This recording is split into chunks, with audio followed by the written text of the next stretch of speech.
मनीषा कांड ने लोगों को झकझोर कर रख दिया है।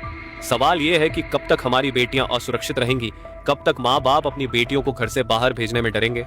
और अब इस मामले पर भड़क उठे हैं बॉलीवुड के कदर और बॉर्डर जैसे सुपरहिट फिल्मों से लोगों के दिलों में जगह बनाने वाले सनी देओल। सनी देओल ने साफ और गुस्से में कहा कि अगर हमारी बेटियां सड़कों पर सुरक्षित नहीं हैं तो सरकार को शर्म आनी चाहिए। अब और बर्दाश्त नहीं होगा, दोषियों को फांसी पर लटकाना होगा। मनीषा एक साधारण लड़की थी, लेकिन उसके सपने बड़े थे। वह पढ़ना चाहती थी, अपने परिवार का सहारा बनना चाहती थी, मगर समाज की हवस ने उसकी जिंदगी खत्म कर दी। उस दिन जब वह घर से निकली, किसी को अंदाजा भी नहीं था कि वह वापस लौटकर नहीं आएगी। रात बीत गई, परिवार बेचैन रहा, फोन मिलाया गया, रिश्तेदारों से पूछा गया, आसपास के मोहल्ले खंगाले गए, लेकिन कोई सुराग नहीं मिला।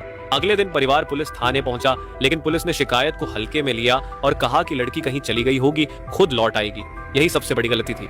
पुलिस की यही लापरवाही कई मामलों में देखने को मिलती है और इस बार इसकी कीमत एक परिवार ने अपनी बेटी की जान देकर चुकाई। जब शव मिला तो पूरे इलाके में मातम छा गया, भीड़ जमा हो गई, लोग गुस्से में थे। सवाल ये उठने लगे कि आखिर कब तक हमारी बेटियों की आबरू सरेआम लुटती रहेगी। लोग सड़कों पर उतरे, प्रदर्शन किए, नारे लगाए। परिवार ने इंसाफ की मांग की, लेकिन सिस्टम का रवैया वही ढीला ढाला रहा। केस को दबाने की कोशिश की गई, लेकिन जनता पीछे नहीं हटी। इसी बीच सनी देओल ने मीडिया से बात करते हुए अपना गुस्सा जाहिर किया। उन्होंने कहा कि जब तक हर बेटी सुरक्षित नहीं होगी, तब तक ये सिस्टम नाकाम है। उन्होंने कहा कि अगर दोषियों को तुरंत सख्त सजा नहीं मिली तो समाज का भरोसा कानून से उठ जाएगा। सनी देओल ने साफ शब्दों में कहा कि अब सिर्फ नारे लगाने का वक्त नहीं है, बल्कि दोषियों को फांसी पर लटकाने का वक्त है। दोस्तों, इस केस की पूरी कहानी बेहद दर्दनाक है। मनीषा के साथ जो हुआ, उसने हर किसी के दिल में डर और गुस्सा दोनों भर दिया है। परिवार की हालत देखी नहीं जाती, माँ की आंखों से आंसू रुकने का नाम नहीं ले रहे। पिता की हालत ऐसी है कि शब्द साथ छोड़ देते हैं। भाई और रिश्तेदार न्याय की गुहार लगा रहे हैं। गांव और आसपास के इलाके में गुस्से का माहौल है।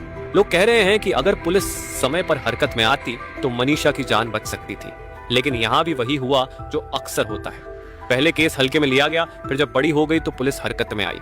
बाद में दबाव बढ़ने पर कुछ आरोपी गिरफ्तार हुए, लेकिन सवाल यही है कि क्या सिर्फ गिरफ्तारी ही इंसाफ है? क्या जेल में डालना ही काफी है? जनता कह रही है कि इस बार मनीषा को न्याय चाहिए, और न्याय का मतलब है दोषियों को फांसी। सनी देओल जैसे बड़े चेहरे जब इस लड़ाई में आवाज उठाते हैं तो जनता को और ताकत मिलती है। सनी देओल ने कहा कि यह सिर्फ एक परिवार का मामला नहीं है, यह पूरे समाज की लड़ाई है। उन्होंने कहा कि हम सबको मिलकर आवाज उठानी होगी, वरना कल किसी और की बेटी इसी तरह शिकार बनेगी। यह केस धीरे धीरे राजनीति तक पहुंच गया। विपक्ष ने सरकार पर हमला बोला, सरकार ने पुलिस को जिम्मेदार ठहराया, लेकिन इन सब के बीच इंसाफ अभी भी अधूरा है। हरियाणा के अलग अलग जिलों में लोग सड़कों पर उतरे, जुलूस